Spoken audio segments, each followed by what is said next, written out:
This video doesn't belongs to me. Credit of video is to real video owners.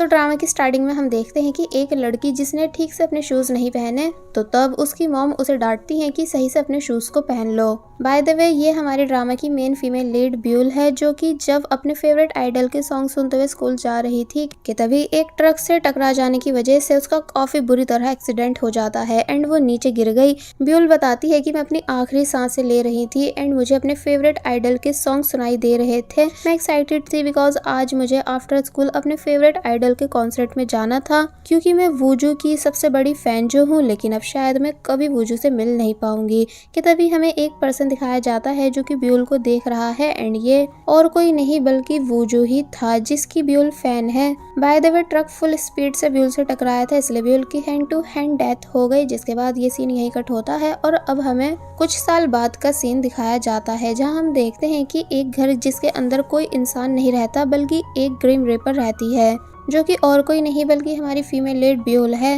Actually after death अब वो एक Grimm reaper बन चुकी है like Yamraj, जिसका काम मरे हुए लोगों की सोल को आफ्टर वर्ल्ड लेकर जाना होता है। बाय द वे ब्यूल ध्यान से एक शो देख रही थी जिसमें बताया जा रहा था कि अगर कोई आत्मा फुल फोकस के साथ किसी चीज को टच करे तो वो उसे छू सकती है। इसलिए ब्यूल भी पियानो को टच करने का ट्राई करने लगी, लेकिन वो उसे अभी भी टच नहीं कर पा रही थी। लेकिन जब उसने फुल फोकस दिया तो तब उसने फाइनली पियानो को टच कर लिया, जो सब देखकर ब्यूल काफी ज्यादा खुश हो गई। अब वो अपने वर्क पर जाने के लिए रेडी होती है, जहाँ कबर्ड में उसकी सिर्फ 2 ड्रेसेस थी, एक वो जिसे पहनकर उसकी डेथ हुई थी यानी कि स्कूल यूनिफॉर्म, और एक ग्रिम रीपर की यूनिफॉर्म जिसे ब्यूल ने पहन लिया और साथ ही मेकअप भी ठीक वैसे किया जैसे कि घोस्ट करते हैं। और अब अगर बात की जाए ब्यूल के सामान की तो उसे देख साफ पता चल रहा है कि ब्यूल आज भी वूजू की बिग फैन है, यानी अगर उसे मरने के बाद अगर कोई याद है तो वो सिर्फ वूजू है, कि वो वूजू की बिगेस्ट फैन हुआ करती थी। बाकी अपनी फैमिली यानी मॉम डैड या फिर फ्रेंड्स से रिलेटेड उसे कुछ भी याद नहीं,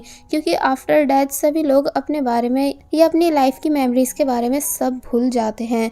दिखाया जाता है कि ब्यूल के पास उसका एक डॉग भी है जो कि ब्यूल को देख सकता है, इसलिए ब्यूल के साथ उसके घर में ही रहता है। लेकिन ब्यूल डॉग से यहीं रुकने का कहती है और फिर तभी अपने काम पर चली गई। फिर जब वो जा रही थी तो तब रास्ते में उसे वूजू के कॉन्सर्ट का पोस्टर दिखता है, जिसे देखकर वो काफ़ी ज़्यादा खुश हो ही रही थी। लेकिन तभी ब्यूल को एम्बुलेंस दिखाई दी जिसके अंदर जो बच्ची है वो अपनी आखिरी सांसें ले रही है। इसलिए पहले तो ये देखकर ब्यूल को बिल्कुल अच्छा नहीं लगा, लेकिन मजबूरन ब्यूल को एम्बुलेंस के पीछे जाना पड़ा। अब हम हॉस्पिटल सीन देखते हैं जहाँ काफ़ी सारे ग्रिम रीपर्स थे जो किसी न किसी सोल को अपने साथ लेकर जा रहे हैं, बिकॉज ऑब्वियसली सबसे ज़्यादा डेथ हॉस्पिटल्स में ही होती है। फिर अब हमें वो बच्ची दिखाई जाती है जो कि एम्बुलेंस में थी, जिसे जब जैसे ब्यूल ने देखा तो वो परेशान होने लगती है कि ये कितनी ज़्यादा छोटी है, इसलिए इसकी आत्मा को मैं अपने साथ लेकर कैसे जाऊं। साथ ही उस बच्ची की मदर भी काफ़ी बुरी तरह रो रही थी, इसलिए ये सब देखकर ब्यूल को बिल्कुल अच्छा नहीं लगा। कि तभी डॉक्टर बोले कि डॉक्टर सॉरी से कहो कि वो जल्द से जल्द यहाँ आए, तो तब उन्हें बताया गया कि हाँ वो आ रही हैं।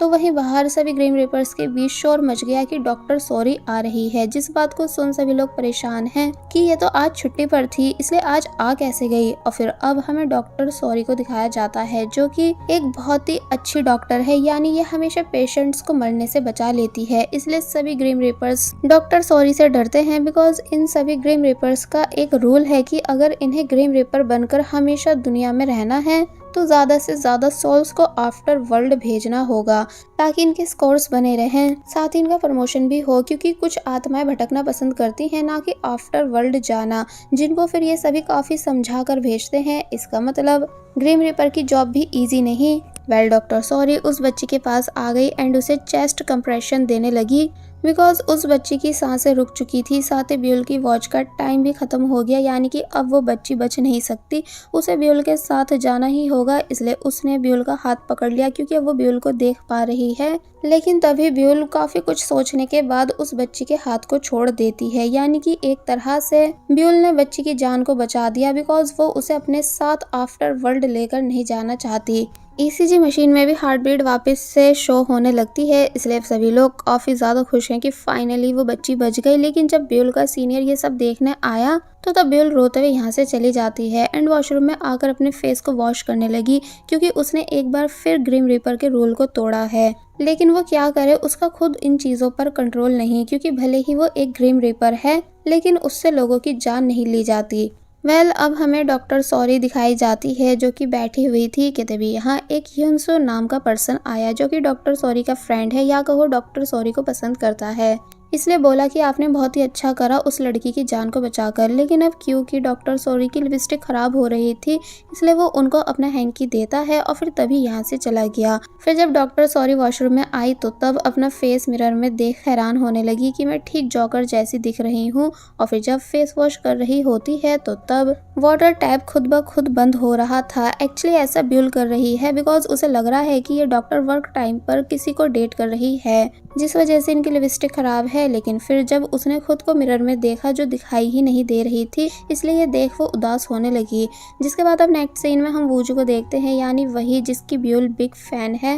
लेकिन वो काफी परेशान नजर आ रहा था कि जैसे किसी डिप्रेशन में हो। फिर वो अपनी परफॉर्मेंस देने जाता है जहाँ काफी सारी फैंस उसे चीयर अप कर रही थी, जोर जोर से उसके नाम को पुकार कर। और फिर अब जैसे वूजू ने सॉन्ग सिंग करने स्टार्ट करे तो तब उसकी वॉइस को सुनकर गर्ल्स और जोर जोर से शोर करने लगती हैं, यानी कि सभी वूजू को देखकर खुश हो रही थी।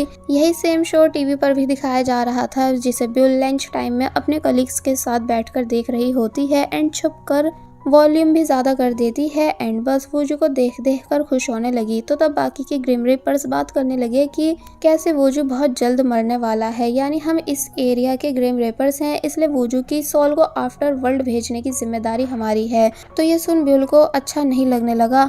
एक ग्रिम रीपर बोलता है कि वैसे इतना ज़्यादा हैंडसम है, फेमस है और रिच भी है, फिर भी पता नहीं क्यों ये मरने वाला है। मैंने सुना है कि इसके पास बस यही 1 साल बचा है। तो तब ब्यूल का सीनियर जिसका नाम मिस्टर योंकी है वो बोलता है कि अरे वूजू का तो ऊपर वीआईपी लोग भी वेट कर रहे हैं कि ये कब आफ्टर डेथ ऊपर आएगा ताकि वो सभी इससे मिल सके, जैसे कि कई सारे प्रिंस और माइकल जैक्सन जो सभी इसके वेट में हैं, क्योंकि वूजू की फैन फॉलोइंग ऊपर तक है। तो ये सुन सभी लोग हैरान हो जाते हैं।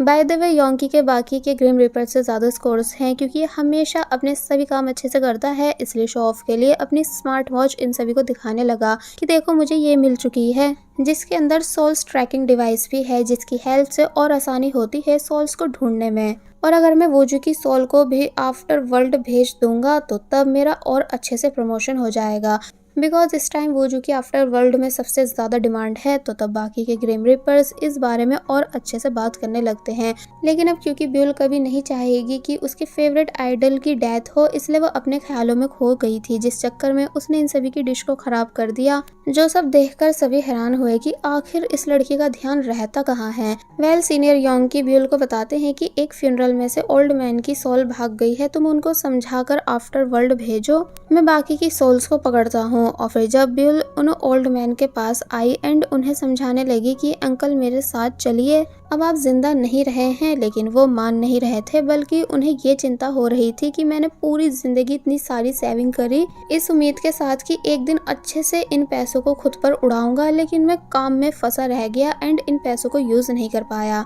साथ ही वो ब्यूल को ग्रिम रीपर मान भी नहीं रहे थे, क्योंकि उनका मानना है कि ग्रिम रीपर्स इतनी यंग एज के नहीं होते। इसलिए ब्यूल पूरी कोशिश कर रही होती है ओल्ड मैन को समझाने की कि मैं एक ग्रिम रीपर ही हूँ। कि तभी सीनियर योंकी यहाँ आए जो कि ओल्ड मैन से साथ चलने का बोलने लगे। तो तब जाकर ओल्ड मैन को बिलीव आया कि मैं सच में मर चुका हूँ और ये जो ग्रिम रीपर है वो असली का है, इसलिए वो चुपचाप डर कर कार में बैठ जाते हैं एंड सीनियर योंकी के साथ यहाँ से चले गए। तो तब ब्यूल कहती है कि अब मैं फ्री हूँ, इसलिए मुझे वूजू के पास जाना चाहिए। तो वहीं वूजू जो कि सिंगिंग कर रहा था, जिसे देखने उसकी काफ़ी सारी फैंस आई हुई थी।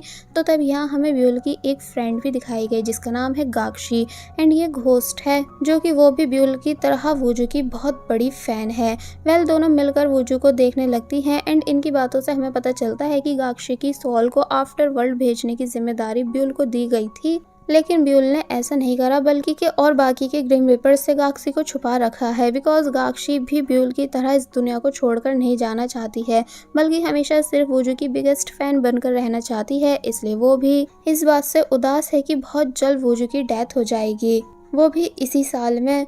साथ ही ये दोनों इस बात को भी डिस्कस करती हैं कि कैसे वूजू ने एक सैड एल्बम रिलीज करी है जिसमें पूरा डिप्रेशन भरा हुआ है, इसलिए बहुत सारे लोग वूजू को ऑनलाइन ट्रोल कर रहे हैं। इसलिए इस बात से ये दोनों वूजू के लिए और ज़्यादा उदास थी।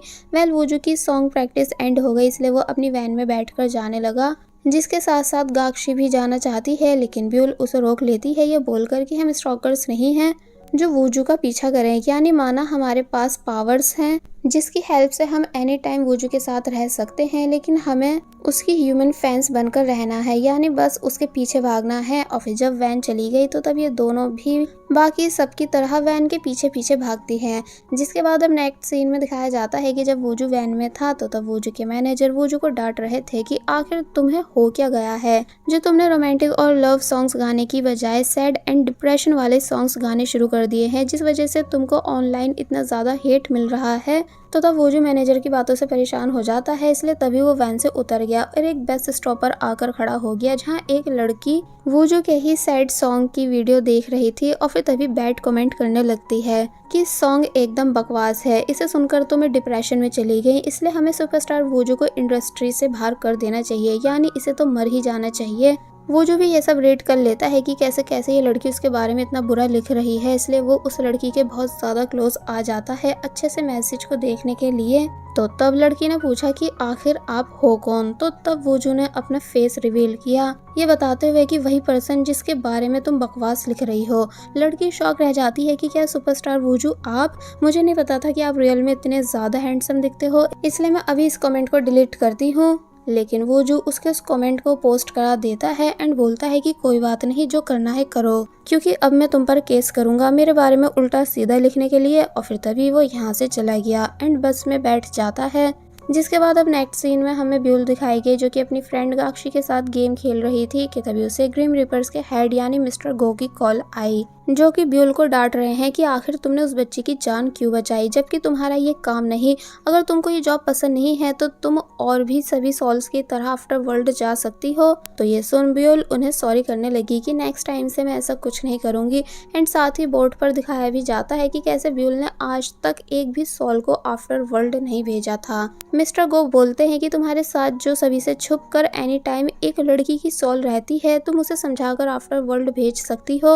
अगर ग्रीम रीपर की जॉब पर बनी रहना चाहती हो तो तब ब्यूल कॉल कट करने के बाद गाक्षी से पूछती है कि क्या तुम्हें सच में यहाँ रहना है। तो तब गाक्षी को गुस्सा आ गया कि क्या तुम मुझे अपनी दोस्त नहीं मानती हो जो आफ्टर वर्ल्ड भेजने का कह रही हो, जब ये पता है ना अगर मैं चली गई तो तुम यहाँ अकेली पड़ जाओगी और फिर किससे बातें किया करोगी। ब्यूल गाक्षी को सॉरी करने लग जाती है, लेकिन गाक्षी मानती नहीं, बल्कि ये बोलते हुए गुस्से में यहाँ से जाने लगी कि जब तक मुझे मेरा सच्चा प्यार नहीं मिल जाएगा मैं कहीं नहीं जाऊंगी।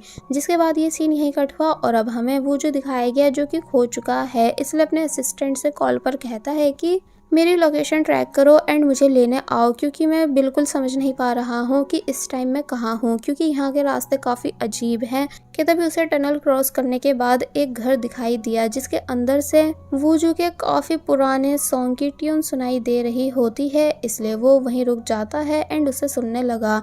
एक्चुअली ये ट्यून ब्यूल प्ले कर रही थी बिकॉज इसी म्यूजिक को सुनते हुए उसकी डेथ हुई थी। वूजू ब्यूल के घर में आ गया एंड हैरानी से सब चीज़ें देखने लगा, क्योंकि वहाँ वो सब सामान था जो सब वूजू से रिलेटेड है। इसलिए वूजू समझ जाता है कि इस घर में जो भी कोई रहता है वो मेरा बिगेस्ट फैन है। और फिर अब जैसे पियानो बजाने बैठा तो तब ब्यूल वूजू को बस देखती ही रह गई, यानी कि ब्यूल के होश उड़ जाते हैं। फर्स्ट टाइम अपने फेवरेट आइडल को इतनी क्लोज से देखकर, वो भी अपने घर में। वूजू सेम वही ट्यून बजाने लगता है जिसे देख देख कर ब्यूल का खुशी के मारे बुरा हाल था, लेकिन तभी वूजू रुका एंड रोने लगा, ये बोलते हुए कि काश मैं जल्द से जल्द मर जाऊं, क्योंकि मुझे इस दुनिया में नहीं रहना बल्कि मैं सुसाइड करना चाहता हूँ। तो ये सुन ब्यूल हैरान होने लगी, यानी कि काफ़ी ज़्यादा हैरानी से वूजू को देखने लगती है और उसके लिए उदास होती है कि आखिर क्या वजह है जो वूजू मरना चाहता है। और फिर अब जैसे ब्यूल ने वूजू के टीयर्स क्लीन करे तो ये चीज़ वूजू को फील हो जाती है कि इस घर में कुछ तो है जिसने मुझे टच करा है, यानी कि यहाँ जरूर कोई भूत है। इसलिए वूजू जल्दी से उठता है और जल्दबाजी में यहाँ से जाने लगता है। जब वो बाहर आया तो उसने देखा कि इस भूतिया घर में एक बेचारा पपी भी है जिसे आई थिंक भूत ने कैद कर रखा है। लेकिन इसे मैं नेक्स्ट टाइम बचाऊंगा। और फिर तभी वो जो फुल स्पीड के साथ यहाँ से भाग गया क्योंकि वो काफी ज्यादा डर चुका था। पीछे से ब्यूल परेशान होकर वूजू को जाते हुए देखने लगी कि वो कैसे डरकर भाग गया, और साथ ही ब्यूल सबसे ज्यादा परेशान इस बात को जानकर है कि उसका फेवरेट आइडल सुसाइड करना चाहता है, जो कि बिल्कुल भी अच्छी बात नहीं। और बस फिर इसी सीन के साथ पार्ट 1 यहीं पर एंड हो जाता है।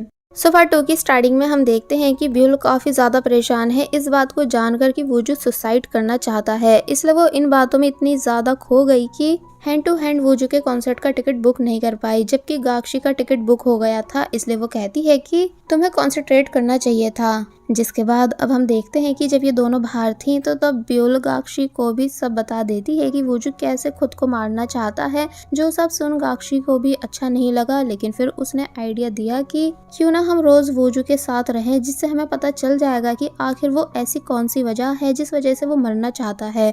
तो तब पहले तो ब्यूल मानती नहीं है कि नहीं, वूजू को बिल्कुल नहीं पसंद ऐसी फैंस जो उस पर नजर रखे, इसलिए मैं ऐसा कभी नहीं करूंगी। लेकिन नेक्स्ट डे दिखाया जाता है कि ब्यूल ने वूजू पर नजर रखनी स्टार्ट कर दी है। वो बताती है कि वूजू रोज सुबह ठीक 6:30 पर उठता है, फिर वो जॉगिंग के लिए जाता है, एंड जब से वो आइडल बना है उसने एक भी दिन जॉगिंग नहीं छोड़ी, यानी फिटनेस को लेकर वो काफी ज्यादा सीरियस है। फिर अब हम वूजू के घर का सीन देखते हैं जहाँ भी ये दोनों आ गई हैं एंड मजे से वूजू को घूर रही थी। फिर इन्होंने वूजू का फ्रिज देखा जहाँ भी सिर्फ वेजिटेबल्स थी, यानी पूरा फ्रिज हेल्दी फूड से भरा हुआ था। एंड वूजू को जो उसकी फैंस चॉकलेट देती थी वो उन्हें फेंक देता था। फिर वो उन सभी वेजिटेबल्स का जूस बनाकर पी जाता है, जो सब देखकर ब्यूल एंड गाक्षी दोनों को बिल्कुल अच्छा नहीं लगता। इसलिए ब्यूल कहने लगी कि इतना तो तय है कि वूजू को कभी कोई हेल्थ डिसीज हो ही नहीं सकती, यानी कि ये एकदम फिट है एंड बिल्कुल भी कुछ टेस्टी नहीं खाता, सिर्फ हेल्दी ही खाता है। वेल वूजू मेकअप रूम में आया जहाँ जब असिस्टेंट नूडल्स खा रहा था तो तब उसने उसे डांटा, क्योंकि वूजू का मानना है कि कोई भी उसके सामने कुछ भी टेस्टी नहीं खाएगा वरना फिर उसको भी टेस्टी खाने का मन करने लगेगा। असिस्टेंट पूछता है कि वैसे उन सभी स्कूल स्टूडेंट्स पर अभी भी चार्जेस लगाने हैं क्या जिन्होंने तुम्हारे बारे में बैड कमेंट्स लिखे थे। तो तब वूजू बोलता है कि हाँ, मैं किसी को भी छोड़ने वाला नहीं हूँ, इसलिए सभी पर चार्जेस लगवाओ। तो तब ब्यूल एंड गाक्षी ये दोनों भी गुस्से से कहने लग जाती हैं कि क्या ये कोई पूछने वाली बात है, हमारा बस चले तो हम उन सभी एंटी फैंस को नर्क में भेज दें। वेल अब वूजू बात लेने जाने लगता है अपने कपड़ों को उतारते हुए, तो तब उसकी बॉडी को देखकर गाक्षी भी पीछे पीछे जाने लगी, लेकिन ब्यूल ने उसे रोक लिया कि हमें बाउंड्रीज को क्रॉस नहीं करना है। गाक्षी बोली कि पर मैं तो बस इसलिए जा रही थी कि कहीं वूजू के पैर के नीचे सोप नहीं आ जाए एंड वो कहीं गलती से नीचे गिर नहीं जाए। तो तब ब्यूल ने समझाया कि देखो प्लीज बात को समझो, हमें अपनी पावर्स का गलत इस्तेमाल नहीं करना, हम उसके आसपास रह रहे हैं, यही बहुत बड़ी बात है। तो तब जाकर गाक्षी मान जाती है, यानी कि रुक गई।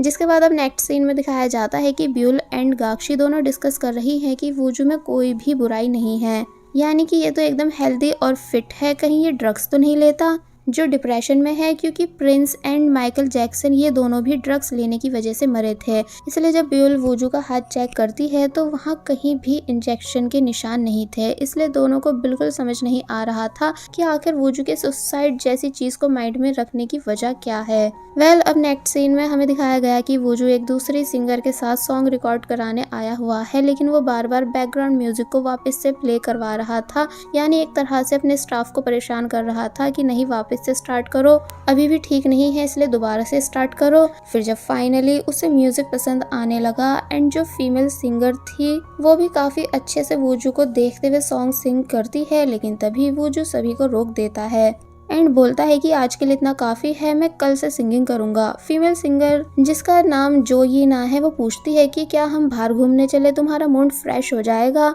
लेकिन वूजू उसे काफी रूड वे में साफ मना कर देता है। और जब जाने लगा तो तब बाहर उसे मैनेजर मिले जो कि समझाते हैं कि तुम ऐसा कैसे कर सकते हो, कम से कम 1-2 लाइंस तो सिंग कर लेते। तो तब वूजू कहता है कि नहीं आज मन नहीं है। और जब दूसरे रूम में आया तो तब मैनेजर उससे कहने लगे कि तुमको कम से कम जाने से पहले पूरे स्टाफ को उनके हार्ड वर्क के लिए थैंक्स करना चाहिए, लेकिन वूजू तब भी किसी को थैंक्स नहीं करता, बल्कि बोला कि मैं आपको दूसरा सॉन्ग लिख कर दूंगा, ये वाला बेकार है। और जब चला गया तो तब ब्यूल मैनेजर के पास आकर कहने लगी कि आप दिन रात वूजू से इतना ज्यादा काम कराते हो, इसलिए वो चिड़चिड़ा बन चुका है। जोई ना वूजू की कंप्लेंट करने आती है तो तब गाक्षी उसे उल्टा सीधा बकने लगी कि देखो तो वैसे तो ये मेरे वूजू पर लाइन मारती रहती है और अब देखो तो पीछे कैसे उसकी इतनी बुराई कर रही है। तो तब ब्यूल गाक्शी को चलने का कहती है। गाक्शी कहने लगी कि वैसे वूजू कभी कभी थोड़ा सा जर्क बन तो जाता है। तो तब ब्यूल बोली कि चुप, ऐसा कुछ भी नहीं है, बल्कि मेरा वूजू तो ठीक एक छोटे बेबी की तरह चाइल्डिश है। वेल, सीन कट होता है और अब हम रात का सीन देखते हैं कि कैसे गाक्शी वूजू के बेड पर एंजॉय कर रही है। तो वहीं ब्यूल वूजू और उसकी मॉम की साथ वाली फोटोज को देख देख कर खुश हो रही थी कि वूजू बचपन में और भी ज्यादा क्यूट दिखता था।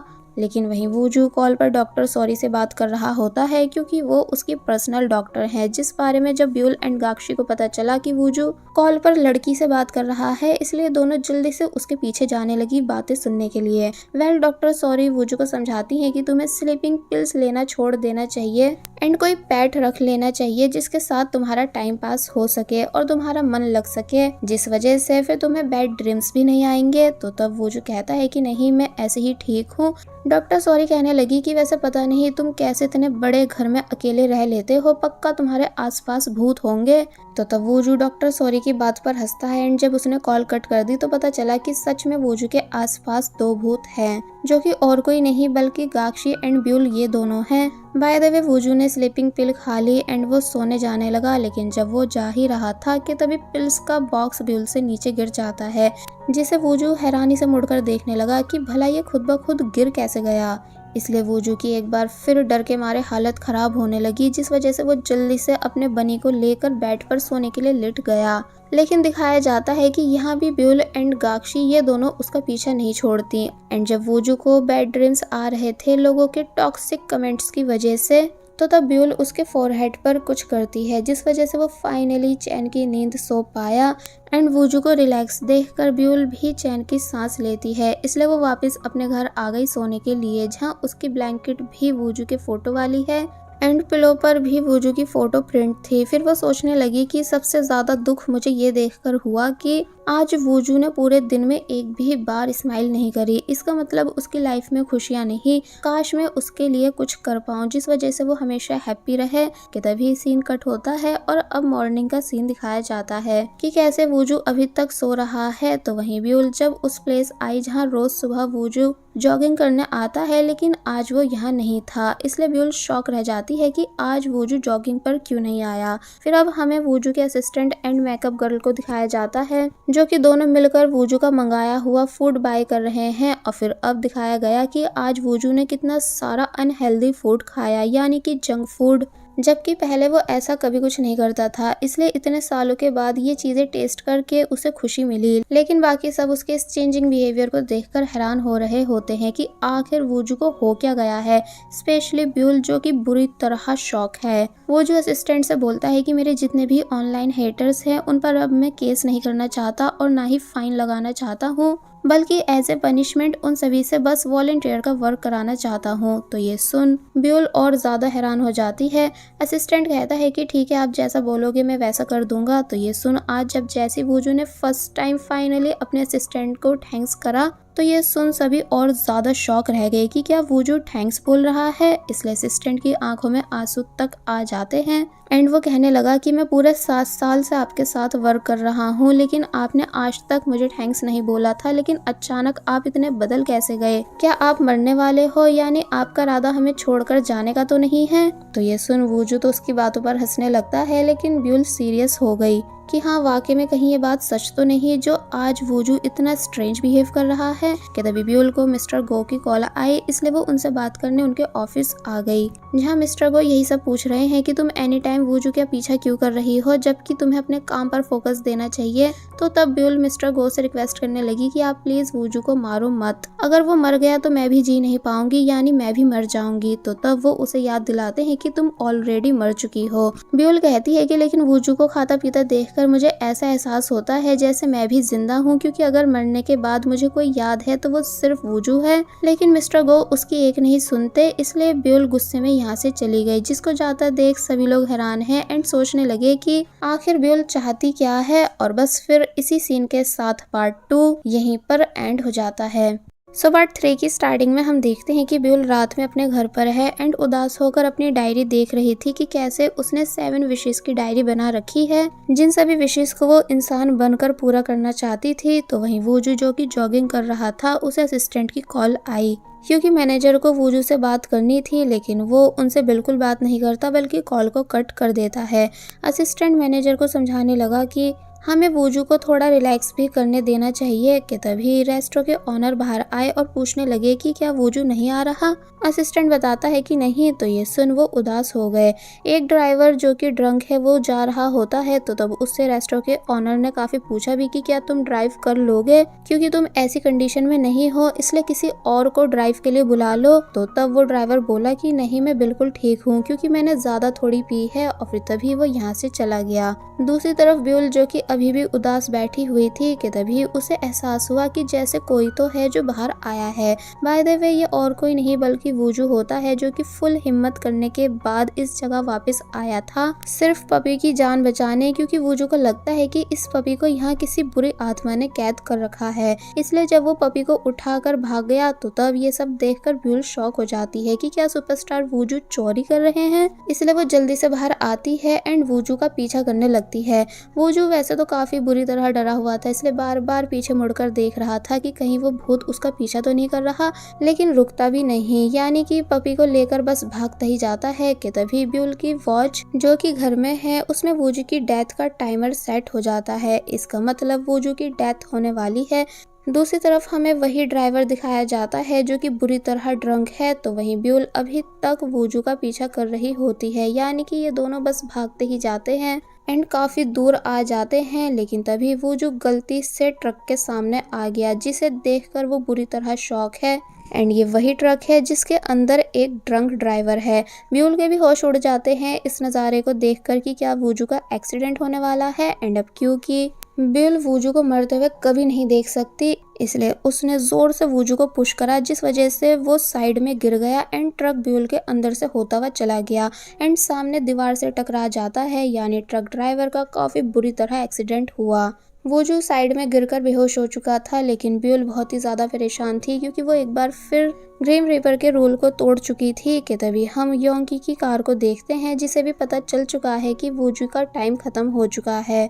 इसलिए योंगी खुश है वूजू की सोल को अपने साथ लेकर जाने के लिए। नेक्स्ट सीन में हमें दिखाया जाता है कि योंगी खुशी खुशी एक सोल को वूजू की सोल समझकर अपने साथ आफ्टर वर्ल्ड लेकर जा रहा था एंड बताता है कि मैं आपका बिग फैन हूँ, इसलिए मुझे यकीन नहीं आ रहा है कि आप मेरे साथ मेरी कार में बैठे हो। वैसे तो मुझे ऐसे मौके पर हंसना नहीं चाहिए, पर मैं क्या करूं, मैं खुद को काफी ज्यादा लकी मान रहा हूं कि मैं आप जैसी वीआईपी सोल को अपने साथ आफ्टर वर्ल्ड लेकर जा रहा हूं। ये मेरे लिए बहुत ही प्राउड की बात है। काश आपके फेस पर चोटें नहीं लगी होती तो मैं आपके साथ सेल्फी भी ले पाता। कि तभी वो सोल जो कि वूजू की नहीं है बल्कि ड्रंक ड्राइवर की है, वो वॉमिट करने लगी। तो तब योंगी बोला कि अरे नहीं प्लीज ऐसा मत करिए, पर चलिए कोई नहीं, मैं आपके फैन होने के नाते सब क्लीन कर दूंगा, बस मुझे आफ्टर वर्ल्ड जाकर भूल मत जाना। कि तभी सीन कट हुआ एंड अब हमें दिखाया गया कि मिस्टर गो बहुत ही ज्यादा गुस्से में है, क्योंकि उन्हें ऊपर से कंप्लेंट आ चुकी है कि कैसे उनके ग्रिम रेपर्स ने काम खराब कर दिया है, यानी एक ने वूजू की जान को बचा लिया तो वहीं दूसरे ने गलत सोल को आफ्टर वर्ल्ड छोड़ दिया। इसलिए मिस्टर गो ने योंगी को काफी ज्यादा डांटा कि क्या तुम नॉर्थ कोरिया से हो जो साउथ कोरिया के ग्रिम रिपर्स का नाम मिट्टी में मिला रहे हो, यानी तुम बिना फेस चेक करे एंड बिना आईडी चेक करे किसी दूसरी सोल को आफ्टर वर्ल्ड छोड़कर आ कैसे सकते हो? क्या तुम्हारा इरादा मेरी कंपनी को बंद कराने का है? योंगी नॉन स्टॉप सॉरी करने लगता है कि वो नेक्स्ट टाइम कभी ऐसी गलती नहीं करेगा, लेकिन मिस्टर गो उसकी एक नहीं सुनते बल्कि मार मार कर उसे अपने ऑफिस से भगा देते हैं। जिसके बाद जब ब्यूल यहाँ आई तो तब पहले तो मिस्टर गो ने अपने गुस्से पर कंट्रोल किया, फिर वो ब्यूल से बोले कि चलो बाहर चलकर बात करते हैं। जिसके बाद अब हम देखते हैं कि मिस्टर गो ब्यूल को काफी चीजें याद दिलाने के बाद उसे जॉब से निकाल देते हैं, क्योंकि आज तक ब्यूल ने एक भी बार ग्रीम रिपर की जॉब को सही से नहीं करा। तो ये सुन ब्यूल उदास हो गई एंड बोलने लगी कि मेरे पास और कोई रास्ता नहीं था वूजू की जान बचाने के अलावा। लेकिन रही बात ड्राइवर की, तो उनकी डेथ तो तब भी होती क्योंकि वो ड्रंक थे एंड दीवार से टकराते ही मिस्टर गो बोलने लगे कि लेकिन तब भी तुम्हारा काम लोगों की जान बचाने का नहीं है, इसलिए मैं तुम्हें काम पर वापस नहीं रख सकता हूँ। कि तभी सीन चेंज होता है एंड अब हमें दिखाया जाता है कि ब्यूल कैसे अपनी स्कूल यूनिफॉर्म देख रही है और फिर तभी उसने उस यूनिफॉर्म को पहन लिया एंड दोबारा से मिस्टर गो की बातों को याद करने लगी कि कैसे मिस्टर गो ने सभी डोर एंड विंडो क्लोज कराने के बाद मुझसे सीक्रेट कन्वर्सेशन करी थी। और वो ये कि उन्होंने ब्यूल को बताया कि वो वापस से इंसान बन सकती है, क्योंकि मिस्टर गो को अच्छे से पता है कि ब्यूल का कितना ज़्यादा मन है वापस से इंसान बनने का एंड वूजू के साथ रहने का। ब्यूल शॉक रह जाती है कि क्या सच में ऐसा होना पॉसिबल है, तो तब वो कहते हैं कि हाँ, क्योंकि एक दो बारी ऐसा हो चुका है कि लोग मरने के बाद भी वापस जिंदा हुए हों। तुम्हें बस फुल फोकस देना होगा और फिर तुम ठीक उसी दिन वाले टाइम पर ठीक उसी कार से टकराकर वापस से इंसान बन जाओगी। बट कुछ परमिशंस चाहिए होंगी जो सब मैं तुम्हें दे दूंगा, लेकिन याद रहे कि अगर तुम्हारी 7 विशेस कंप्लीट हो गई तो तुम वापस से मर जाओगी। एंड रही बात वूजू की, तो उसको अगर तुमने फर्स्ट स्नो होने से पहले मरने से बचा लिया तो वो भी हमेशा के लिए जिंदा रह पाएगा। तो तब ब्यूल खुश हो जाती है इन सभी बातों को सुनकर। मिस्टर गो ब्यूल को एक स्मार्ट वॉच देते हैं जैसे कि योंकी को प्रमोशन होने पर मिली थी। एंड साथ ही उन्होंने ब्यूल को गुड लक भी करा, ये बताकर कि मैं तुम्हारे लिए बस इतना ही कर सकता था, बाकी आगे का तुमको संभालना होगा। ब्यूल उन्हें दिल से थैंक्स करती है और फिर तभी बाहर आकर अपनी बाईसाइकिल पर बैठ गई क्योंकि वो रेडी है जाने के लिए। दूसरी तरफ हमें वूजू दिखाया जाता है जो कि अपने वैन में था और कहीं जा रहा था। तो वहीं दूसरी साइड से ब्यूल ठीक टाइम पर सेम वही म्यूजिक सुनते हुए उसी जगह आ गई जहां उसका एक्सीडेंट हुआ था। और फिर जब जैसी उसने वैन देखी तो तब वो खुद से जानबूझकर उससे टकरा जाती है। एंड जैसी वो ठीक टाइम पर टकराई के तभी वो विजिबल हो गई एंड उसका एक बार फिर काफ़ी बुरी तरह एक्सीडेंट हुआ। वूजू एंड वूजू का असिस्टेंट दोनों काफ़ी बुरी तरह शॉक रह जाते हैं इस नज़ारे को देखकर कि आखिर उन्होंने किसे हिट कर दिया है। तो वहीं ब्यूल पूरी खुशी के साथ पीछे गिर रही होती है क्योंकि वो फाइनली वापस से ह्यूमन बॉडी में आ चुकी है एंड विजिबल हो चुकी है, इसलिए बहुत ही ज़्यादा खुश है। साथ ही उसके हाथ पर 7 स्टार्स भी आ गए जो सब ब्यूल की विशेष थी। वो जो जल्दी से वैन से बाहर आता है एंड ब्यूल को देखने लगा एंड ये सेम वही सीन था जो एपिसोड 1 की स्टार्टिंग में हमें दिखाया गया था कि कैसे वूजू ब्यूल को देखने आया था। ब्यूल भी वूजू को देखकर स्माइल कर रही होती है और फिर तभी वो बेहोश हो गई। जिसके बाद अब हमें मिस्टर गो दिखाए गए जो कि आराम से बैठकर टी पी रहे थे क्योंकि उनको पता चल चुका है कि ब्यूल वापस से जिंदा हो चुकी है, इसलिए वो कुछ सोचने लग जाते हैं। जिसके बाद अब नेक्स्ट सीन में हमें दिखाया जाता है कि एम्बुलेंस ब्यूल को अपने साथ लेकर जा रही है जहां ब्यूल के साथ युनसू है, यानी वही जो डॉक्टर सोरी को पसंद करता है। फिर जब ब्यूल हॉस्पिटल में आ गई तो तब डॉक्टर सोरी भी ब्यूल के पास थी क्योंकि वो ब्यूल का ट्रीटमेंट करने वाली हैं। कि तभी सीन वापस से कट हुआ और अब हमें उसी बच्ची को हॉस्पिटल में दिखाया गया जिसकी ब्यूल ने जान बचाई थी।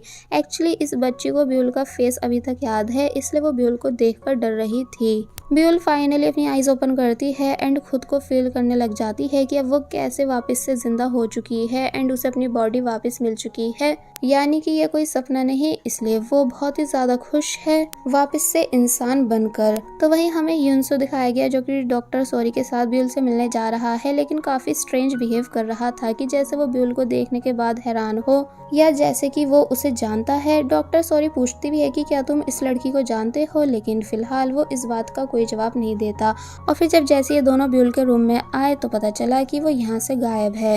एक्चुअली ब्यूल की वॉच में एक बार फिर वूजू की डेथ का टाइमर स्टार्ट हो चुका था, इसलिए ब्यूल वूजू को बचाने के लिए भाग रही है। दूसरी तरफ हम वूजू को स्टेज पर देखते हैं जो कि अपनी फैंस के सामने सॉन्ग सिंग कर रहा है कि तभी ब्यूल भी यहाँ आ गई एंड वूजू के लिए परेशान होने लगी कि पता नहीं अब यहाँ कौन सा हादसा होगा। कि तभी उसकी नजर ऊपर लाइट पर गई जो कि हिल रही थी, यानी कि वूजू के ऊपर गिरने वाली थी। ऊपर से वॉच में भी टाइम पूरा होने वाला था, इसलिए ब्यूल फुल स्पीड दिखाती है और जल्दी से भागकर स्टेज पर जाती है एंड उसने वूजू को साइड में धक्का देकर गिरा दिया। सभी लोग शॉक हुए इस नज़ारे को देखकर कि आखिर ये लड़की है कौन एंड ऐसा क्यों कर रही है। इसलिए सभी लोग फुल फोकस इन दोनों पर करने लगे, जिस वजह से ये सब टीवी पर भी आ रहा होता है, जो सब डॉक्टर सॉरी एंड हियंसू ये दोनों भी देख लेते हैं कि ब्यूल वहां कब पहुंची एंड आखिर ऐसा कर क्यों रही है। वूजू भी ब्यूल को हैरानी से देख रहा होता है कि तभी हमें मिस्टर गो की बातें सुनाई गई जो कि किसी को कॉल पर बता रहे हैं कि आने वाले टाइम में ब्यूल ही वूजू की डेथ की वजह बनेगी।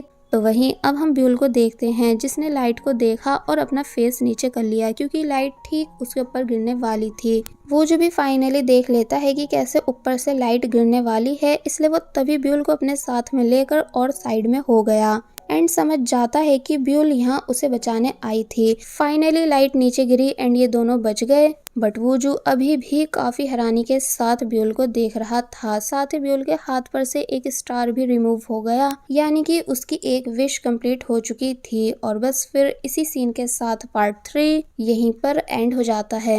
पार्ट 4 की स्टार्टिंग में हम देखते हैं कि भले ही ब्यूल ने वूजू की जान बचा ली थी, लेकिन तब भी पुलिस उसे अरेस्ट कर लेती है, क्योंकि उनका मानना है कि शायद लाइट को वूजू के ऊपर गिराने की प्लानिंग इसी लड़की की थी।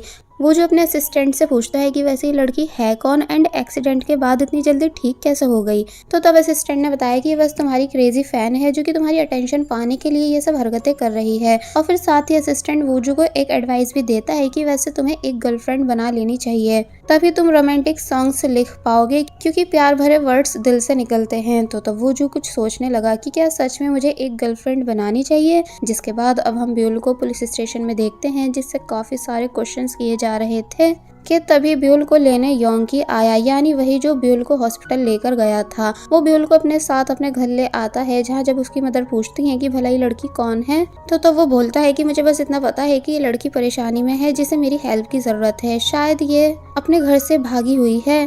ब्यूल भी ये सब सुन रही होती है, इसलिए जब योंगी कपड़े देना आया तो तब ब्यूल ने योंगी को थैंक्स करा हेल्प के लिए एंड बताया कि मैं घर से भागी हुई नहीं हूँ। और फिर पूछती है कि वैसे आप मेरी मदद क्यों कर रहे हो, तो तब वो बताता है कि तुम मुझे किसी की याद दिला रही हो।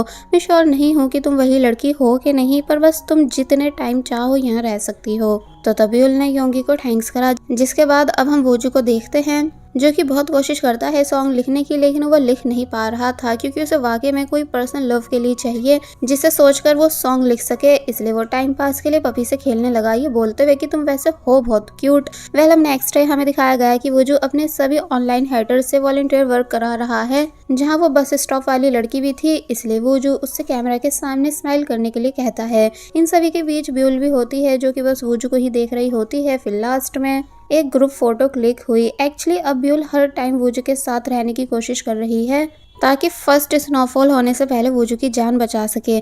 जिसके बाद जब वूजू जाने लगा कि तभी ब्यूल की वॉच में एक बार फिर वूजू की डेथ का टाइमर सेट हो जाता है, इसलिए वो परेशान होने लगी और वूजू के पास जाने की कोशिश करती है, बट उसके पास जा नहीं पाती, बल्कि नीचे गिर जाती है। तो तब गाक्षी यहाँ आती है। इसका मतलब ब्यूल इंसान बनने के बाद भी गाक्षी को देख सकती है, जिसने ब्यूल को एक आइडिया दिया। फिर तभी सीन कट हुआ एंड हमें दिखाया गया कि ब्यूल ने मेकअप आर्टिस्ट की ड्रेस पहन रखी है, जिस वजह से असिस्टेंट एंड वूजू ये दोनों ब्यूल को पहचान नहीं पाते। और फिर अब जैसे असिस्टेंट के सो जाने की वजह से एक्सीडेंट हो पाता कि तभी ब्यूल ने उसे एक स्लैप मारा, जिस वजह से वो उठ जाता है, लेकिन वैन इधर से उधर होने लगी, यानी कि आउट ऑफ कंट्रोल हो जाती है। तो तब वूजू ने सब हैंडल कराया एंड असिस्टेंट को डांटा भी कि आखिर तुम्हारा ध्यान है कहाँ। तो वहीं ब्यूल चैन की सांस लेने लगी, यानी कि उसने एक बार फिर वूजू की जान बचा ली। लेकिन अब क्योंकि वो मेकअप आर्टिस्ट बनी हुई है, इसलिए वूजू ब्यूल से मेकअप करने को कहता है, जो सब करने में पहले तो ब्यूल को परेशानी आती है, लेकिन फिर वो बाद में काफी प्यार से मेकअप करने लगी। थोड़ी देर बाद जब असिस्टेंट आया तो तब वो वूजू को देखकर बेहोश होने लगा। तो तब वूजू को पता चला कि ब्यूल ने वूजू का ग्रीम रिपर वाला मेकअप कर दिया है। वूजू समझ जाता है कि उसकी मेकअप आर्टिस्ट नहीं है। तो वहीं ब्यूल भी एक्सप्लेन करने लगी कि मैं बस आपकी जान बचाने के लिए ये सब कर रही हूँ, लेकिन वूजू उसे तब भी अरेस्ट करवा देता है एंड पुलिस स्टेशन में ब्यूल को एक बार फिर वार्न करके छोड़ दिया गया। जिसके बाद अब नेक्स्ट सीन में हम देखते हैं कि ब्यूल वूजू के घर के बाहर है, जहाँ का डोर गाक्षी अनलॉक करती है। फिर तभी ब्यूल ने घर में आकर सभी स्लीपिंग पिल्स फेंक दी। ये दोनों यहाँ बात कर ही रही होती हैं कि तभी गाक्षी लिपस्टिक से मिरर पर कुछ लिख देती है। ब्यूल ने काफी डांटा कि तुम्हें ऐसा नहीं करना था, कि तभी पता चला कि वूजू घर में आ रहा है, इसलिए ब्यूल जल्दी से छुप गई। और फिर जब वूजू अपने रूम में गया तो तब मिरर पर ये लाइन लिखी देख शॉक रह जाता है कि हम आपको हमेशा प्रोटेक्ट करेंगे। वूजू को समझ नहीं आया कि आखिर ऐसा किसने लिखा है, इसलिए वो तभी नीचे चेक करने गया कि क्या घर में कोई है। तो तब ब्यूल डरने लग जाती है कि कहीं वो पकड़ी नहीं जा सके, लेकिन अब इससे पहले कि वूजू ब्यूल को पकड़ पाता कि तभी ब्यूल यहाँ से चली गई। वूजू ने सीसीटीवी कैमरास चेक करे, जिससे उसे पता चला कि उसके घर में वही लड़की घुसी थी जिसने स्टेज पर उसकी जान बचाई थी। साथ ही वो डॉग को भी अपने साथ लेकर जा चुकी है। इसलिए वूजू कॉल पर अपने असिस्टेंट से ब्यूल के घर का एड्रेस पता करवाता है ताकि डॉग को वापस ला सके। और वहीं ब्यूल जब योंगी के घर के पास आई तो तब यहाँ वो बच्ची भी होती है जिसकी जान को एपिसोड 1 में ब्यूल ने बचाया था। बाय द वे वो डरने लगती है, इसलिए बोलेगी क्या तुम मुझे अपने साथ लेकर जाने के लिए आई हो? तो तब ब्यूल कहती है कि नहीं, ऐसा कुछ नहीं है। कि तभी सीन कट हुआ और अब हम वूजू को योंगी के घर के बाहर देखते हैं जहां उसे अपना पपी भी दिख गया। इसलिए वो उन बच्चों से बोला कि इसे मुझे दे दो, ये मेरा है। लेकिन जब जैसे उसे घर के अंदर से आवाज आने लगी और उस सॉन्ग की भी जो कि वूजू का है, तो तब वूजू चेक करने घर के अंदर चला गया। एक्चुअली ब्यूल वूजू के सॉन्ग को सिंग कर रही होती है, वो भी काफी प्यारी वॉइस में। वो जो ब्यूल को देख लेता है एंड आज फर्स्ट टाइम उसे ब्यूल अच्छी लगी अपना गाना गाते हुए देखकर। इसलिए कहता है कि ये तो मेरी फर्स्ट एल्बम का फर्स्ट सॉन्ग है जिसे ज़्यादा लोग नहीं जानते, इसका मतलब तुम सच में मेरी बिगेस्ट फ़ैन हो। ब्यूल के होश उड़ जाते हैं वूजू को घर में देखकर। तो वहीं वो बच्ची भी सरप्राइज थी, इसलिए वूजू से उसका ऑटोग्राफ मांगने लगी। वूजू ऑटोग्राफ दे देता है तो तब वो यहाँ से चली गई। तो तब वूजू ब्यूल के पास आया एंड ये फर्स्ट टाइम है जो इस टाइम वूजू ब्यूल से गुस्सा नजर नहीं आ रहा है। वो पूछता है कि तुमने मेरे डॉग को क्यों चुराया? तो तब ब्यूल बताती है कि डॉग मैंने नहीं चुराया बल्कि आपने चुराया था। वूजू हंसने लगा और बोला कि इसका मतलब तुमने मुझ पर काफी टाइम से नजर रखी हुई है। तो तब ब्यूल एक्सप्लेन करने लगी कि हाँ, एंड ये सब मैं इसलिए कर रही हूँ क्योंकि मुझे बस आपकी जान को बचाना है, इसलिए प्लीज आप मुझे फर्स्ट स्नो होने से पहले अपने साथ रहने दो। वो जो कहता है कि क्या तुम फॉर्च्यून टेलर हो जो ये सब जानती हो, एंड तुम्हें क्या मैं मरूं या फिर जीऊं? कि तभी उसे असिस्टेंट की बात याद आने लगी कि उसे डेटिंग का ट्राई करना चाहिए। इसलिए वो जो ब्यूल के पास बैठ जाता है एंड पूछता है कि क्या हम कल बाहर चल सकते हैं? ब्यूल के होश उड़ गए इस बात को सुनकर, इसलिए ऑब्वियसली उसने हाँ कर दी। जिसके बाद ये सीन यही कट हुआ और अब हमें ब्यूल को गाक्षी के साथ दिखाया गया। गाक्षी कहती है कि तुम काफी ज्यादा लकी हो, लेकिन क्या ऐसे जाओगी? यानी क्या तुम्हारे पास कुछ पैसे हैं नए कपड़े बाय करने के लिए? तो तब ब्यूल याद करने लगती है कि जब वो उन ओल्ड मैन की सोल को लेने गई थी तो वो अपनी बैंक बुक उसके ही पास छोड़ गए थे। फिर अब दिखाया जाता है कि चेक करने पर इन दोनों को पता चला कि उस बुक में बहुत ही सारे पैसे हैं। फिर बस होना क्या था, दोनों शॉपिंग करना स्टार्ट कर देती है एंड यहाँ इन्होंने बहुत कुछ बाय करा। ब्यूल को वूजू के साथ पहनने के लिए एक ड्रेस भी काफ़ी पसंद आ गई जिसमें अब वो पहले से डिफरेंट दिख रही है। फिर जब वूजू ब्यूल को लेने आया तो तब वो भी नोटिस करता है कि आज ये अलग दिख रही है। ब्यूल कार में बैठती है जहां वूजू उससे उसका नाम पूछता है। तो तब ब्यूल ने ओल्ड मैन के नेम को ही अपना नेम बता दिया। वूजू कहता है कि बहुत ही अजीब नाम है, फिर पूछने लगा कि तुम्हें कहाँ चलना है? ब्यूल बोली अम्यूजमेंट पार्क। तो तब वूजू पहले तो जाने से मना करने लगा, लेकिन जब ब्यूल कहती है कि क्यों, क्या आप डरते हो? तो तब वूजू मजबूरन अम्यूजमेंट पार्क आने के लिए मान जाता है। लेकिन यहाँ आकर उसकी जो हालत हुई वो देखने लायक थी। यानी बेचारे वूजू का काफ़ी बुरा हाल हो चुका था क्योंकि उसे राइड्स से डर जो लगता है, लेकिन ब्यूल सभी राइड्स को एंजॉय कर रही थी, इसलिए फ़ोटो भी क्लिक कर लेती है। वूजू पूछता है कि अब कहाँ? तो तब ब्यूल बोले कि अब हम बच्चों वाली राइड्स में जाएंगे ताकि आपको डर नहीं लगे। और फिर तभी वो दोनों एक सिंपल राइड में बैठ गए जहां वूजू ब्यूल को खुश देखकर खुश है। गलती से इन दोनों के हाथ टच हो जाते हैं तो तब ब्यूल ने अपने हाथ को पीछे कर लिया, बट वूजू तब भी ब्यूल के हाथ को पकड़ लेता है। दोनों एक दूसरे को काफी ध्यान से देखने लगे, यानी इनका ये मोमेंट मेमोरेबल बन चुका था। लेकिन जब लास्ट में ब्यूल वापस घर जा रही होती है तो तब उसके हाथ से एक और स्टार इरेज हो गया, बिकॉज उसका सपना था जिसे वो पसंद करती है उसके साथ अम्यूजमेंट पार्क जाए, जो कि अब पूरा हो चुका है।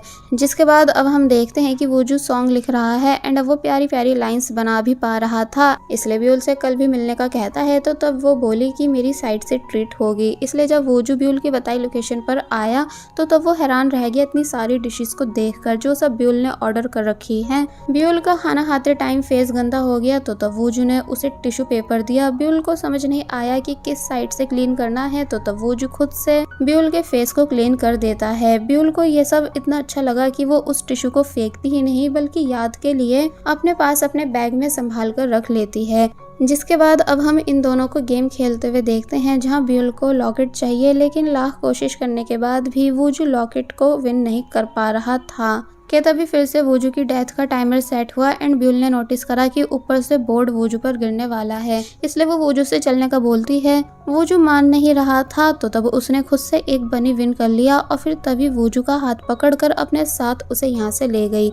और फिर तभी इन दोनों के हटते ही बोर्ड भी नीचे गिर जाता है, जो सब वूजू हैरानी से देख रहा था। तो वहीं दूर से हमें योंकी भी दिखाया गया, जिसकी नज़र इन दोनों पर ही है। अब हम देखते हैं कि दोनों बस स्टॉप पर हैं, जहां जब बस आई तो तब वूजू ब्यूल से जाने का बोलने लगा। ब्यूल बस में बैठ गई और वूजू को बाय करने लगी, तो तब वो भी उसे बाय करता है।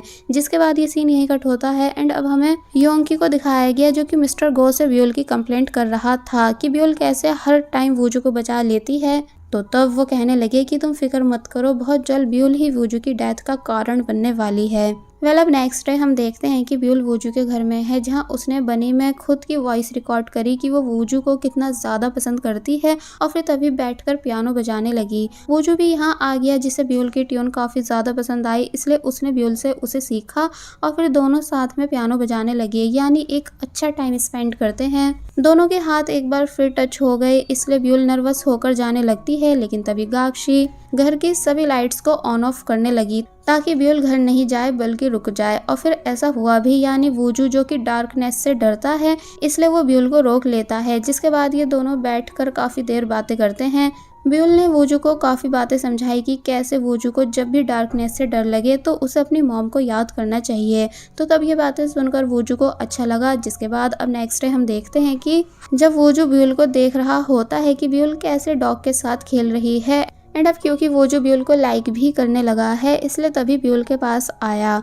ब्यूल समझ नहीं पाई कि इसे क्या हुआ, लेकिन जब जैसी वूजू ब्यूल को हक करता है तो तब ब्यूल बुरी तरह शॉक रह जाती है, यानी कि उसे भी ये सब बहुत ही अच्छा लगता है। जिसके बाद अब हम वूजू को सॉन्ग रिकॉर्ड करते हुए देखते हैं, जो कि उसने अच्छे से रिकॉर्ड करवाया, यानी ब्यूल से रिलेटेड सभी अच्छी मेमोरीज को याद करते हुए, क्योंकि अब वूजू में लव फीलिंग्स जो आ चुकी हैं। ब्यूल भी वूजू को देख देख कर खुश हो रही थी। फिर जब रिकॉर्डिंग कंप्लीट हो गई एंड वूजू मैनेजर के पास आया तो तब वो उसकी तारीफ करते हैं।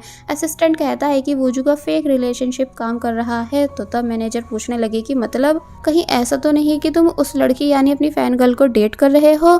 ब्यूल भी बाहर से ये सब सुनने लगती है, तो तब असिस्टेंट बताता है कि वूजू बस सॉन्ग बनाने के लिए ब्यूल को डेट करने की एक्टिंग कर रहा था।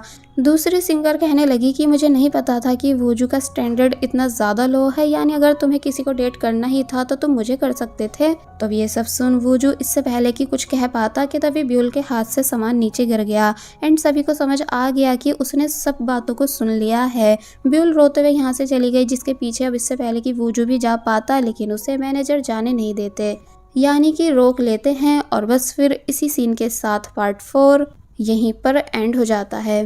अभी तक हमने देखा कि ब्यूल ने सभी बातों को सुन लिया था कि कैसे वूजू ने ब्यूल के साथ फेक रिलेशनशिप रखा, इसलिए वो यहाँ से चली गई, जिसके पीछे वूजू जा रहा था, लेकिन मैनेजर उसे जाने नहीं देते, ये कहकर कि जाने दो उसे, अब वो तुम्हारे किसी काम की नहीं रही। तो वूजू पीछे गया एंड पूरा सॉन्ग डिलीट कर देता है जो भी उसने रिकॉर्ड करा था, और फिर तभी यहाँ से चला गया।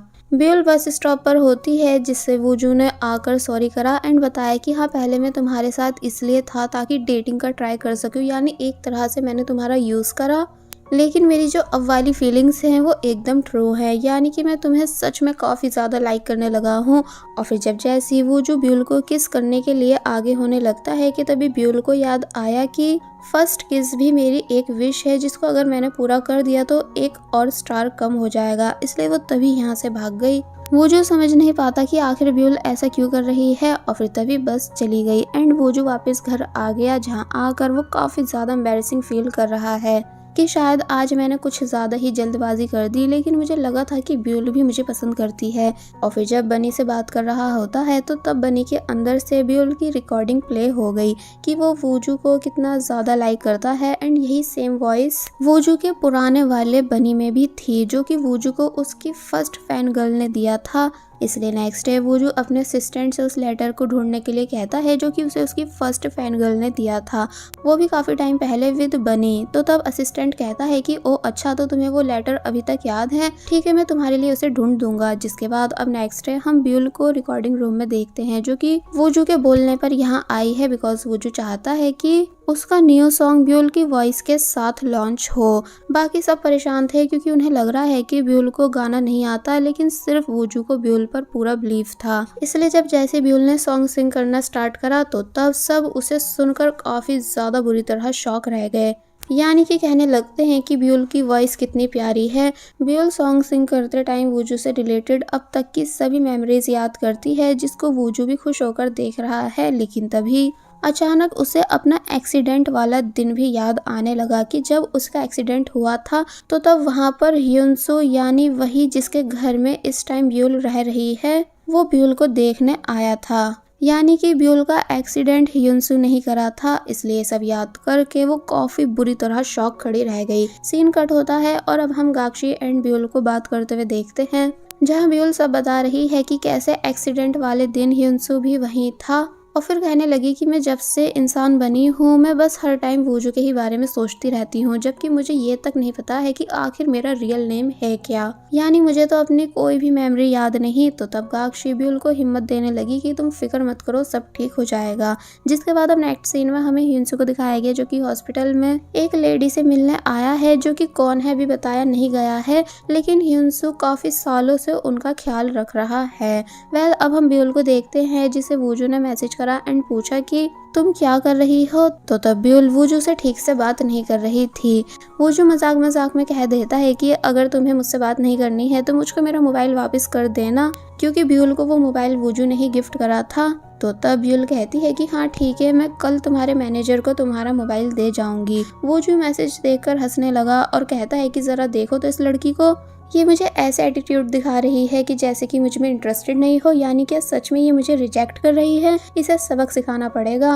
वेल अब नेक्स्ट सीन में हम ह्यूनसू एंड ब्यूल दोनों को आमने सामने देखते हैं, जहां ब्यूल कहती है कि आप मुझे पहचान गए थे, है ना, कि मैं कौन हूँ। और फिर एक ही साथ काफी सारे क्वेश्चंस करने लगी कि आपने मेरा एक्सीडेंट क्यों करा था, गलती से करा होगा, है ना, क्योंकि आप तो एक बहुत ही अच्छे इंसान हो। तभी दूसरी बार में आप ही ने मेरी जान बचाई, लेकिन क्या आप मेरे पेरेंट्स के बारे में जानते हो कि वो कहाँ हैं और कौन है, एंड क्या आपको मेरा रियल नेम पता है। तो तभी ह्यूनसू कोई जवाब नहीं देता, बल्कि काफी ज्यादा इमोशनल होकर डायरेक्ट ब्यूल को हक कर लेता है एंड कहने लगा कि मुझे माफ कर दो, मैं कल पार्क में तुमको सारी बातें सच सच बता दूंगा एंड तुमको तुम्हारी मॉम के बारे में भी बताऊंगा। तो तब ब्यूल चुप हो गई। लेकिन तभी दिखाया गया कि वूजू भी इन दोनों को साथ में देख लेता है, इसलिए काफी बुरी तरह जेलस होने लगा एंड उसने गलत समझ लिया कि जैसे ये दोनों एक दूसरे को डेट कर रहे हैं। इसलिए वापस घर आकर वूजू को काफी ज्यादा परेशानी हुई, यानी कि उसे ठीक पहले की तरह नींद नहीं आती है, साथ ही स्लीपिंग पिल्स का बॉक्स भी खाली होता है। इसलिए वूजू और ज्यादा परेशान होकर बैठ गया। एक्चुअली ब्यूल के आने से पहले वो एनी टाइम टॉक्सिक कमेंट्स की वजह से डिप्रेशन में रहता था, इसलिए सुसाइड करने का सोचता रहता था। बट जब से ब्यूल उसकी लाइफ में आई थी उसे सब कुछ अच्छा लगने लगा था। लेकिन अब फिर से वूजू की लाइफ में अंधेरा छा चुका है, क्योंकि उसे लग रहा है कि ब्यूल उसे पसंद नहीं करती और उससे दूर जा चुकी है। जिसके बाद अब हम नेक्स्ट डे देखते हैं कि वूजू किसी रेडियो शो में आया हुआ है, जहां उससे उसके सॉन्ग के बारे में बात की जा रही थी, क्योंकि जो सॉन्ग उसने ब्यूल के साथ सिंग करा है वो काफी ज्यादा वायरल जा चुका था। कि तभी उसे ब्यूल दिखी, जो कि मोबाइल रिटर्न करने आई है और फिर बिना वूजू से मिलकर यहाँ से चली जाती है। वूजू ने बीच में ही शो रोका एंड जल्दी से असिस्टेंट के पास आया ये पूछने की क्या ब्यूल मेरे बारे में कुछ कहकर गई है या मेरे बारे में पूछ रही थी। तो तब असिस्टेंट कहता है कि नहीं, वो बस ये मोबाइल वापस करके गई है। वूजू ने जब मोबाइल चेक करा तो उसमें ब्यूल एंड ह्यूनसू दोनों की चैट होती है कि आज उन दोनों को कितने बजे कहाँ मिलना है। तो तब वूजू कहने लगा कि ब्यूल तो मेरी सोच से भी ज्यादा फास्ट निकली, यानी इतनी जल्दी मुझे भूल गई, और फिर तभी यहाँ से चला गया एंड डायरेक्ट डॉक्टर सॉरी के पास आया स्लीपिंग पिल्स लेने। डॉक्टर सॉरी मना करती है एंड बातों बातों में ब्यूल के बारे में पूछने लगी कि वैसे क्या तुम सच में उस लड़की को पसंद करने लगे हो जिसने स्टेज पर तुम्हारी जान को बचाया था। तो तब वूजू पहले तो मना करता है, लेकिन जिस तरह खुश होकर वो ब्यूल के बारे में डॉक्टर सॉरी को बता रहा था, तो तब डॉक्टर सॉरी कहने लगी कि शायद तुम्हें पता नहीं, लेकिन अब ब्यूल की वजह से तुम स्माइल करने लगे हो। तो तब वूजू चुप हो गया। अब हम देखते हैं कि ब्यूल ह्यूनसू की बताई लोकेशन पर आ चुकी है एंड ह्यूनसू के आने का वेट करने लगी, लेकिन कोई इमरजेंसी आने की वजह से ह्यूनसू यहाँ आ नहीं पाया, जिस वजह से ब्यूल ह्यूनसू का वेट करती रह गई। कि तभी उसने देखा कि एक मदर अपनी डॉटर का कितना ज्यादा ख्याल रख रही हैं, जिस वजह से ब्यूल को अपनी मॉम की मेमोरीज याद आई कि जब ब्यूल घर से जा रही थी, यानी जिस दिन ब्यूल का एक्सीडेंट हुआ था, तो तब उसकी मॉम ने उससे ठीक से शूज पहनने के लिए बोला था, लेकिन ब्यूल ने शूज सही से पहने नहीं थे, इसलिए ये सब बातें याद करके ब्यूल और ज्यादा इमोशनल हो जाती है। हॉस्पिटल में दिखाया गया कि बहुत सारे लोग इंजर्ड होकर हॉस्पिटल में आए हैं, जहाँ एक पर्सन के शूज देखकर डॉक्टर सॉरी को लगा कि ये हिंसू है जो कि मर चुका है, इसलिए वो काफी ज्यादा उदास होने लगती हैं। लेकिन तभी पता चला कि ये कोई और पर्सन था एंड हिंसू उनके सामने से आ रहा था, जिसे देखकर डॉक्टर सॉरी को सब समझ आ गया कि हिंसू जिंदा है। इसलिए तब जाकर डॉक्टर सॉरी की सांस में सांस आई एंड उन्हें एहसास हुआ कि वो हिंसू को कितना ज्यादा लाइक करती हैं। और वहीं दूसरी तरफ वूजू जो कि अपनी और ब्यूल की फोटोज देख रहा होता है, तो तब उसे फील हुआ कि वो ब्यूल से दूर नहीं रह सकता, यानी उसको ब्यूल को रोकना चाहिए। इसलिए तभी भागता हुआ पहले गिफ्ट मशीन के पास आया, जहाँ से उसने उस लॉकेट को विन करा जिसे वो लास्ट टाइम ब्यूल के लिए विन नहीं कर पाया था, और फिर फाइनली उस लोकेशन पर आ गया जहाँ ब्यूल थी। ब्यूल हैरान है वूजू को देख कर के तभी वूजू ने डायरेक्ट ब्यूल को हक कर लिया एंड साथ ही ब्यूल को वो लॉकेट भी पहनाया।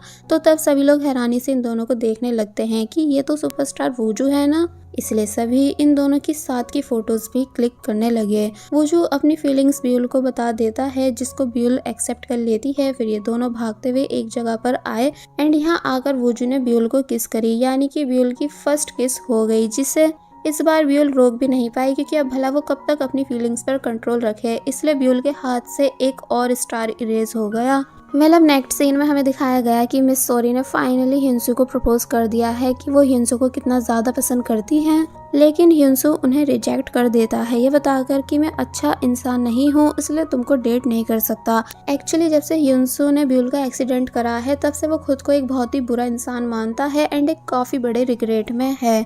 तो वहीं अगर बात की जाए ब्यूल एंड वूजू की, तो ये दोनों सी साइड पर आए एंड यहाँ आकर फुल एंजॉय करने लगे, बिकॉज यहाँ अपने लवर के साथ आना ब्यूल की विश थी। दोनों ने साथ में खाना भी खाया और फिर रात में बैठकर स्टार्स देखने लगे। वूजू बातों बातों में बताता है कि कैसे पहले उसके फादर काम में बिजी रहते थे और फैमिली को बिल्कुल टाइम नहीं देते थे, और अब वो भी ठीक अपने फादर की तरह बिजी हो चुका है, इसलिए अपने फादर को टाइम नहीं दे पाता। तो तब ब्यूल वूजू का मोबाइल लेती है एंड वूजू के फादर को लव यू मैसेज कर देती है। वूजू शॉक रह गया कि तुमने ऐसा क्यों करा। तो तब ब्यूल ने समझाया कि हमें अपने पेरेंट्स से मिलजुल कर रहना चाहिए, इसलिए आई लव यू कह देना चाहिए ताकि बाद में कोई रिग्रेट नहीं रहे, क्योंकि एक काफ़ी बड़ा रिग्रेट मुझे है, बिकॉज मैं अपनी मॉम को कभी लव यू नहीं बोल पाई, जो कि मेरी एक विश बन चुकी है। कि तभी वूजू के फादर का I love you too message आता है, जिसे देखकर ये दोनों खुश हो जाते हैं। तो वहीं दूसरी तरफ वूजू के फादर भी काफ़ी ज़्यादा खुश हैं, जो कि और कोई नहीं बल्कि उसी रेस्टोरेंट के ऑनर हैं, जो कि अक्सर असिस्टेंट से वूजू के बारे में पूछते रहते थे।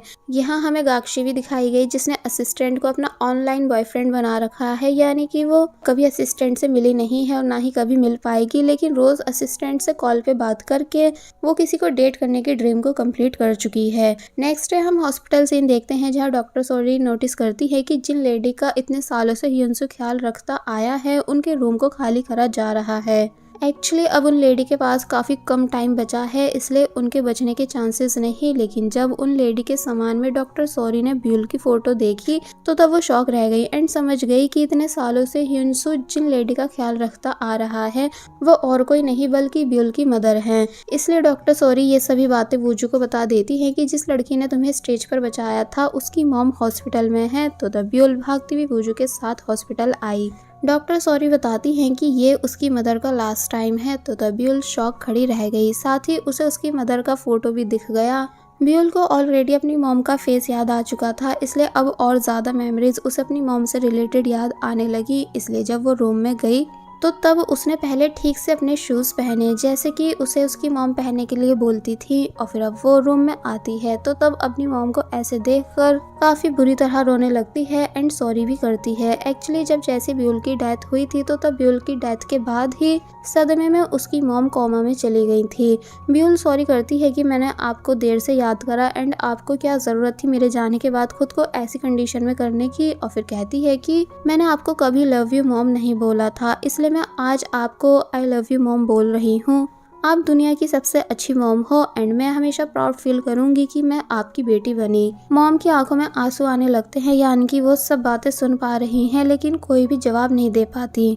कि तभी उनकी डेथ हो गई एंड जब वो सोल बन गई, तो तब उन्होंने ब्यूल के आंसुओं को साफ करा एंड कहा कि आई लव यू टू मेरी प्यारी बेटी। जिसे सुनकर ब्यूल शॉक रह जाती है एंड समझ जाती है कि अब उसकी मॉम उससे नाराज नहीं है। साथ ही ब्यूल के हाथ से एक और स्टार इरेज हो गया। नेक्स्ट सीन में हम देखते हैं कि जब ब्यूल रूम से बाहर आई तो तब ह्यूनसू नीचे बैठकर ब्यूल से माफी मांगता है, जिसे वूजू एंड डॉक्टर सॉरी ये दोनों भी देख रहे हैं।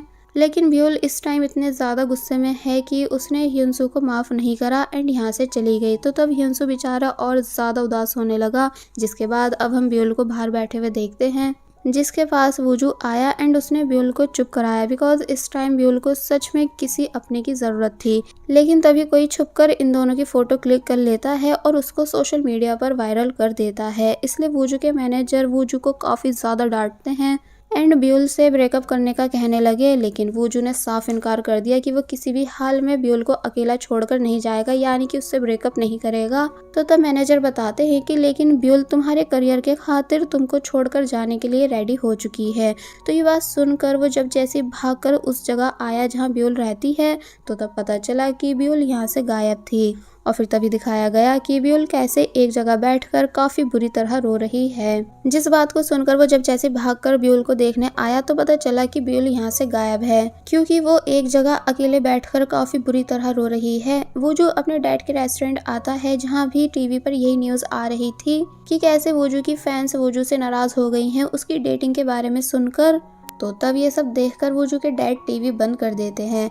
वूजू यहाँ से जाने लगा तो तब फादर ने वूजू को समझाया कि इट्स ओके, अगर तुम किसी को डेट कर रहे हो मुझे भी उस लड़की से मिलवाना। तो तब वूजू कहता है कि हाँ मैं उसे यहाँ ज़रूर लेकर आऊँगा क्योंकि उसे नूडल्स पसंद हैं। तो तब फादर खुश हो गए। अब हमें गाक्षी दिखाई गई जो कि आफ्टर वर्ल्ड जा रही है, इसलिए ब्यूल को बाय कहने आई थी, ये बताकर कि किसी को डेट करने का ड्रीम मेरा पूरा हो चुका है इसलिए मैं जा रही हूँ। और फिर ब्यूल को समझाने लगी कि तुमको वूजू से दूर नहीं जाना चाहिए बिकॉज वो तुम्हारे ही खातिर पूरी दुनिया से लड़ रहा है, यानी एक्सेप्ट कर रहा है कि वो तुमको लाइक करता है, इसलिए तुम्हें उसे छोड़ना नहीं चाहिए। तो तब ब्यूल को समझ आ गया कि वो जो कर रही है वो ठीक नहीं, इसलिए पहले तो वो गाक्षी को अच्छे से गुड बाय बोलती है और फिर तभी वूजू के कॉन्सर्ट में आ गई। लेकिन यहाँ आकर पता चला कि कॉन्सर्ट कैंसिल हो चुका था। एक्चुअली वूजू को अब उसकी हाफ फैन सपोर्ट नहीं कर रही हैं, इसलिए वो काफी ज्यादा उदास है और सबसे ज्यादा इस बात से उदास है कि वो ब्यूल को कहाँ ढूंढे, यानी कि वो भी उसे मिल नहीं रही है। कि तभी सीन कट हुआ और हमें दिखाया गया कि असिस्टेंट वूजू को ब्यूल के पुराने घर के पास लाए जहाँ ब्यूल ग्रीन पेपर बनकर रहती थी बिकॉज ब्यूल ने ही वूजू को यहाँ बुलाया था। वूजू देखता है कि कैसे उसके लिए इतनी सारी तैयारियां हुई हुई थी, साथ ही उसकी ट्रू फैंस ने उसके लिए प्यारे प्यारे वर्ड्स भी लिखे हुए थे जो सब देखकर वो खुश हुआ। और फिर अब जैसे वो अंदर आया तो पता चला कि ब्यूल ने यहीं पर वूजू के कॉन्सर्ट की तैयारी करा रखी है एंड उसकी सभी ट्रू फैंस को भी बुला रखा था। वो जो इमोशनल हुआ ये सब देखकर, साथ ही बहुत ही ज्यादा खुश भी था। फिर काफी ज्यादा प्यार से सॉन्ग सिंग करने लगा। सभी लोग काफी ज्यादा खुश हैं स्पेशली ब्यूल। लेकिन तभी उसे योंकी दिखा जिसे देख वो समझ गई कि वो यहाँ वूजू की सोल को लेने आया है, इसलिए ब्यूल परेशान होने लगती है कि अब भला वो क्या करे। फिर हमें एक लड़का दिखाया जाता है जो कि ब्यूल को नाइफ से मारने आ रहा है क्योंकि वो जेलस है कि ये लड़की वूजू को डेट कर रही है। लेकिन अब इससे पहले कि वो नाइफ मार पाता कि तभी वूजू बीच में आ गया ब्यूल को बचाने के लिए एंड वो नाइफ उसको लग जाता है, यानी कि एक तरह से सच में वूजू की डेथ ब्यूल की वजह से होने लगी। जैसा कि मिस्टर गो ने कहा था, फर्स्ट स्नोफॉल भी स्टार्ट हो गई इसलिए ब्यूल काफी बुरी तरह रोई। फिर अब हम हॉस्पिटल सीन देखते हैं जहाँ वूजू को लाया गया एंड पूरी कोशिश की जा रही है उसको बचाने की, लेकिन वो सभी वूजू को बचा नहीं पा रहे हैं। इसलिए ब्यूल एक जगह आई और सुसाइड करने लगी। लेकिन अब इससे पहले कि वो सुसाइड कर पाती कि तभी योंगी उससे ऐसा करने से मना करता है। ब्यूल रिक्वेस्ट करने लगती है कि प्लीज़ मेरी हेल्प करवा दो क्योंकि मैंने भी तो तुम्हारी हेल्प करवाई थी, यानी तुम्हारी बेटी को बचाया था। तो तब योंगी शॉक रह गया ये बात जानकर कि ब्यूल को पता था कि वो लड़की उसकी बेटी है। फिर हम पास्ट का सीन देखते हैं कि कैसे एपिसोड 1 में जब ब्यूल ने एक बच्ची की जान बचाई थी तो तब ये सब देखकर योंगी सरप्राइज था क्योंकि वो उसी की बेटी थी, इसलिए काफ़ी बुरी तरह रोया भी था जो सब ब्यूल ने देखा था। फिर अब प्रेजेंट में ब्यूल कहती है कि मिस्टर गो से कहो कि ब्यूल को सब याद आ चुका है एंड वो उन्हें माफ़ करने के लिए भी रेडी है अगर वो वूजू की जान बचाते हैं तो तब योंगी समझ नहीं पाता कि आखिर ऐसी कौन सी बात है कि तभी फिर से फ्लैशबैक स्टार्ट हुआ एंड हमें बताया गया कि जब ब्यूल ह्यूनसू के घर में थी तो वहाँ उसने ह्यूनसू के फादर की फ़ोटो देखी थी जो कि और कोई नहीं बल्कि मिस्टर गो ही थे। और फिर तभी एक और फ्लैशबैक स्टार्ट होता है कि कैसे जब ह्यूनसू नॉन स्टॉप काम करने की वजह से बुरी तरह थक चुका था, क्योंकि उसके फादर की डेथ के बाद उसके ऊपर फैमिली की बहुत ज़्यादा जिम्मेदारी आ चुकी थी। इसलिए जब नींद में होकर वो खुद का एक्सीडेंट करने ही वाला था, तो तब अपने बेटे को बचाने के चक्कर में मिस्टर गो ने कार को दूसरी साइड कर दिया था, जिस वजह से ह्यूनसू की तो जान बच गई थी, लेकिन तभी ब्यूल सामने आ गई थी, जिस वजह से ब्यूल की डेथ हो गई थी, जबकि ब्यूल का अभी मरने का टाइम नहीं आया था। प्रेजेंट में बताया जाता है कि मिस्टर गो इसी वजह से हमेशा ब्यूल को उसकी गलतियों के लिए माफ कर देते थे, यानी नरमी दिखाते थे, बिकॉज उनके मन में ब्यूल को लेकर काफी बड़ा रिग्रेट था।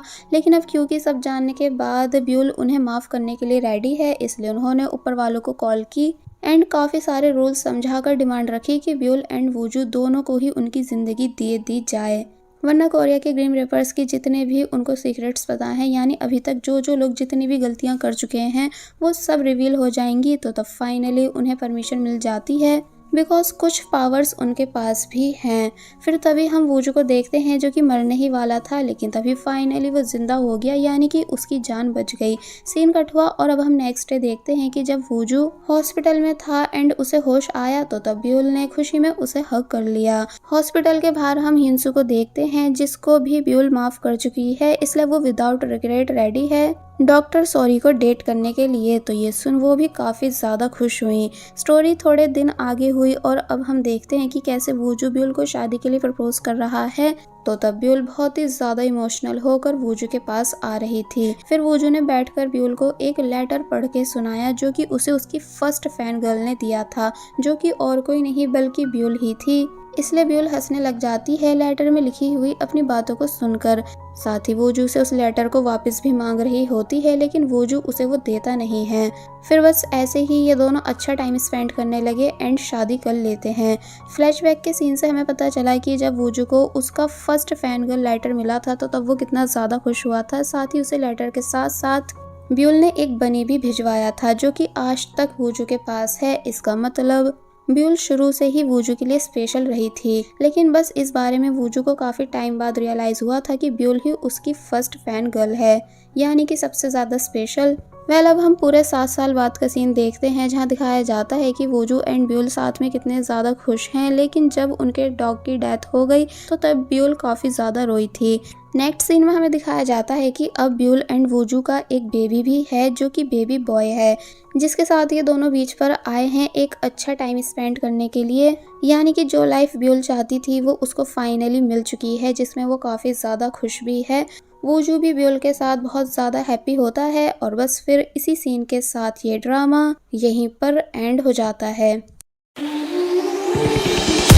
There was a time when you had me falling to the ground like a king without a crown.